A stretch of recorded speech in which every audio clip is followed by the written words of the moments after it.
My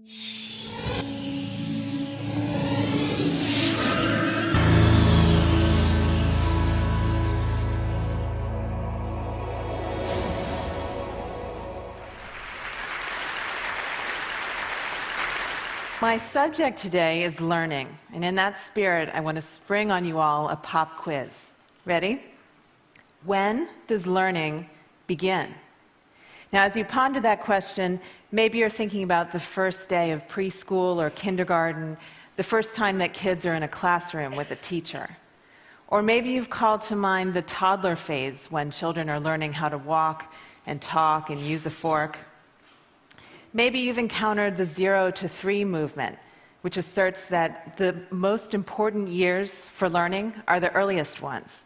And so your answer to my question would be, learning begins at birth. Well, today I want to present to you an idea that may be surprising, that may even seem implausible, but which is supported by the latest evidence from psychology and biology. And that is that some of the most important learning we ever do happens before we're born, while we're still in the womb. Now, I'm a science reporter. I write books and magazine articles, and I'm also a mother. And those two roles came together for me in a book that I wrote called Origins. Origins is a report from the front lines of an exciting new field called fetal origins. Fetal origins is a scientific discipline that emerged just about 2 decades ago. And it's based on the theory that our health and well-being throughout our lives is crucially affected by the 9 months we spend in the womb. Now, this theory was of more than just intellectual interest to me. I was myself pregnant while I was doing the research for the book. And one of the most fascinating insights I took from this work is that we're all learning about the world even before we enter it. When we hold our babies for the first time, we might imagine that they're clean slates, unmarked by life, when in fact they've already been shaped by us and by the particular world we live in. Today I want to share with you some of the amazing things that scientists are discovering about what fetuses learn while they're still in their mother's bellies. First of all, they learn the sound of their mother's voices. Because sounds from the outside world have to travel through the mother's abdominal tissue and through the amniotic fluid that surrounds the fetus. The voices fetuses hear, starting around the 4th month of gestation, are muted and muffled. One researcher says that they probably sound a lot like the voice of Charlie Brown's teacher in the old Peanuts cartoon. But the pregnant woman's own voice reverberates through her body, reaching the fetus much more readily. And because the fetus is with her all the time, it hears her voice a lot. Once the baby's born, it recognizes her voice, and it prefers listening to her voice over anyone else's. How can we know this? Newborn babies can't do much, but one thing they're really good at is sucking. Researchers take advantage of this fact by rigging up 2 rubber nipples so that if a baby sucks on one, it hears a recording of its mother's voice on a pair of headphones, and if it sucks on the other nipple, it hears a recording of a female stranger's voice. Babies quickly show their preference by choosing the first one. Scientists also take advantage of the fact that babies will slow down their sucking when something interests them and resume their fast sucking when they get bored. This is how researchers discovered that after women repeatedly read aloud a section of Dr. Seuss's The Cat in the Hat while they were pregnant, their newborn babies recognized that passage when they heard it outside the womb. My favorite experiment of this kind is the one that showed that the babies of women who watched a certain soap opera every day during pregnancy recognized the theme song of that show once they were born. So fetuses are even learning about the particular language that's spoken in the world that they'll be born into. A study published last year found that from birth, from the moment of birth, babies cry in the accent of their mother's native language. French babies' cries end on a rising note, while German babies end on a falling note, imitating the melodic contours of those languages. Now, why would this kind of fetal learning be useful? It may have evolved to aid the baby's survival. From the moment of birth, the baby responds most to the voice of the person who is most likely to care for it, its mother. It even makes its cries sound like the mother's language, which may further endear the baby to the mother, and which may give the baby a head start in the critical task of learning how to understand and speak its native language. But it's not just sounds that fetuses are learning about in utero, it's also tastes and smells. By 7 months of gestation, the fetus's taste buds are fully developed, and its olfactory receptors, which allow it to smell, are functioning.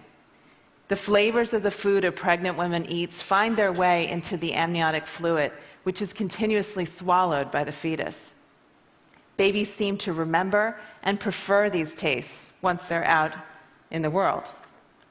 In one experiment, a group of pregnant women was asked to drink a lot of carrot juice during their 3rd trimester of pregnancy, while another group of pregnant women, drank only water. 6 months later, the women's infants were offered cereal mixed with carrot juice, and their facial expressions were observed while they ate it.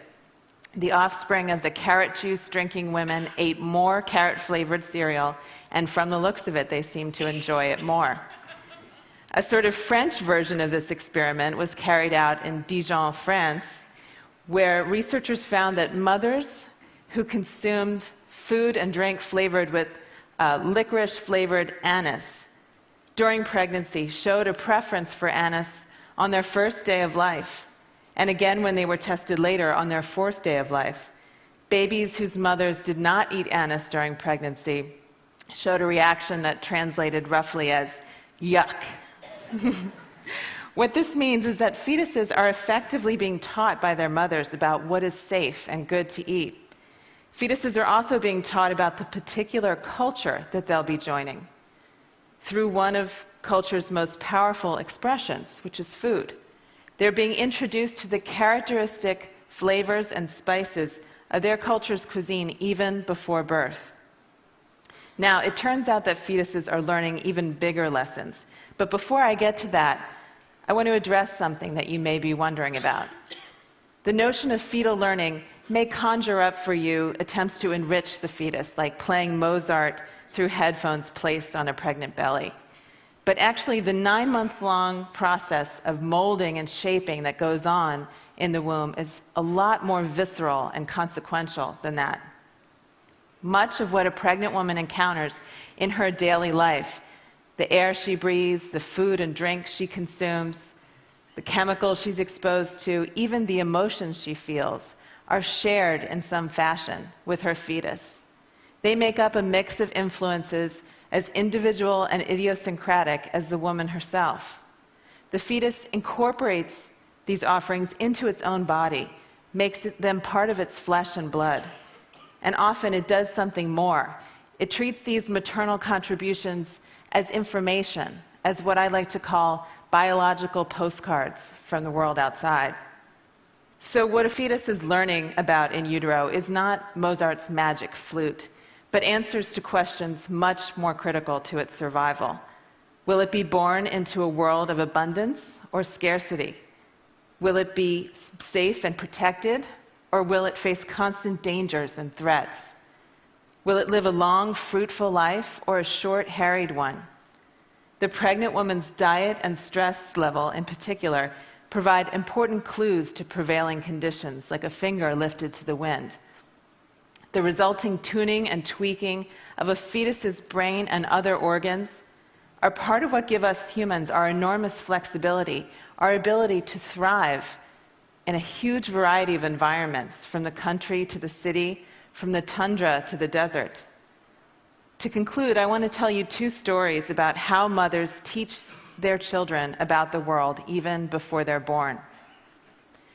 In the autumn of 1944, the darkest days of World War II, German troops blockaded Western Holland, turning away all shipments of food.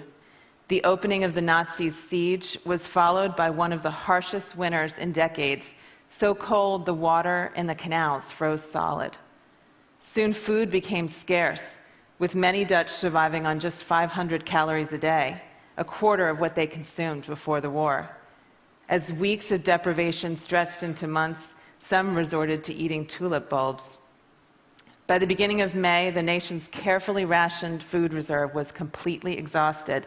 The specter of mass starvation loomed. And then, on May 5th, 1945, the siege came to a sudden end when Holland was liberated by the Allies. The hunger winter, as it came to be known, killed some 10,000 people and weakened thousands more. But there was another population that was affected, the 40,000 fetuses in utero during the siege. Some of the effects of malnutrition during pregnancy were immediately apparent in higher rates of stillbirths, birth defects, low birth weights, and infant mortality. But others wouldn't be discovered for many years. Decades after the hunger winter, researchers documented that people whose mothers were pregnant during the siege have more obesity, more diabetes, and more heart disease in later life than individuals who were gestated under normal conditions. These individuals' prenatal experience of starvation seems to have changed their bodies in myriad ways. They have higher blood pressure, poorer cholesterol profiles, and reduced glucose tolerance, a precursor of diabetes.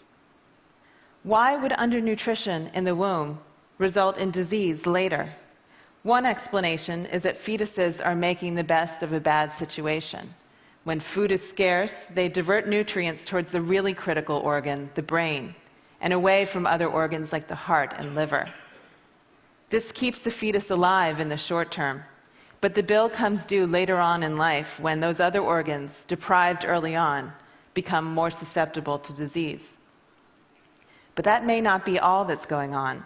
It seems that fetuses are taking cues from the intrauterine environment and tailoring their physiology accordingly. They're preparing themselves for the kind of world they will encounter on the other side of the womb. The fetus adjusts its metabolism and other physiological processes in anticipation of the environment that awaits it. And the basis of the fetus's prediction is what its mother eats. The meals a pregnant woman consumes constitute a kind of story, a fairy tale of abundance or a grim chronicle of deprivation. This story imparts information that the fetus uses to organize its body and its systems, an adaptation to prevailing circumstances that facilitates its future survival. Faced with severely limited resources, a smaller-sized child with reduced energy requirements will, in fact, have a better chance of living to adulthood. The real trouble comes when pregnant women are, in a sense, unreliable narrators, when fetuses are led to expect a world of scarcity and are born instead into a world of plenty. This is what happened to the children of the Dutch hunger winter, and their higher rates of obesity, diabetes, and heart disease are the result. Bodies that were built to hang on to every calorie found themselves swimming in the superfluous calories of the post-war Western diet. The world they had learned about while in utero was not the same as the world into which they were born.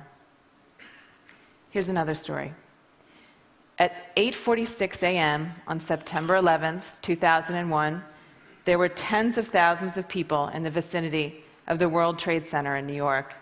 Commuters spilling off trains, waitresses setting tables for the morning rush, brokers already working the phones on Wall Street. 1,700 of these people were pregnant women. When the planes struck and the towers collapsed, many of these women experienced the same horrors inflicted on other survivors of the disaster. The overwhelming chaos and confusion, the rolling clouds of potentially toxic dust and debris, the heart-pounding fear for their lives. About a year after 9/11, researchers examined a group of women who were pregnant when they were exposed to the World Trade Center attack. In the babies of those women who developed post-traumatic stress syndrome, or PTSD, following their ordeal, researchers discovered a biological marker of susceptibility to PTSD, an effect that was most pronounced in infants whose mothers experienced the catastrophe in their third trimester. In other words, the mothers with post-traumatic stress syndrome had passed on a vulnerability to the condition to their children while they were still in utero. Now consider this. Post-traumatic stress syndrome appears to be a reaction to stress gone very wrong, causing its victims tremendous unnecessary suffering. But there's another way of thinking about PTSD. What looks like pathology to us may actually be a useful adaptation in some circumstances. In a particularly dangerous environment, the characteristic manifestations of PTSD, a hyper-awareness of one's surroundings, a quick trigger response to danger, could save someone's life. The notion that the prenatal transmission of PTSD risk is adaptive is still speculative, but I find it rather poignant. It would mean that even before birth, mothers are warning their children that it's a wild world out there, telling them, be careful. Let me be clear, fetal origins research is not about blaming women for what happens during pregnancy. It's about discovering how best to promote the health and well-being of the next generation. That important effort must include a focus on what fetuses learn during the 9 months they spend in the womb. Learning is one of life's most essential activities, and it begins much earlier than we ever imagined. Thank you.